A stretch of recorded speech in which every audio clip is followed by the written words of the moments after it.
সম্মেলনে young gen ফোরামে doctor Yunus তার ভাষণে বদলে যাওয়া বিশ্বের স্বপ্ন দেখিয়েছেন। কাল মূল সম্মেলনে যোগ দেবেন তিনি। থাইল্যান্ডের রাজধানী ব্যাংকক থেকে ডক্টর ইউনুসের সফরের বিস্তারিত জানাচ্ছেন সহকর্মী প্রমা চৌধুরী। দর্শক, এই মুহূর্তে আমি আছি ব্যাংককের আইকম সিয়াম হোটেলে এবং সেখানে কিছুক্ষণ আগেই অনুষ্ঠিত হয়েছে ইয়াং জেন ফোরাম, যেখানে উপস্থিত থেকে বক্তব্য রেখেছেন বাংলাদেশের প্রধান উপদেষ্টা ডক্টর মোহাম্মদ ইউনুস।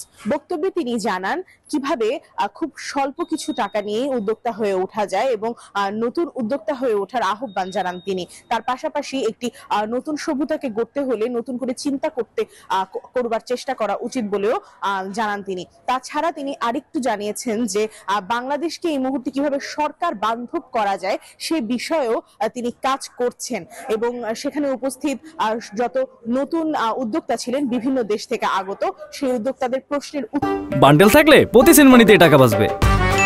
বিকাশ সেনমানি বান্ডেল কিনে জিতুন প্রতি লেনদেনে।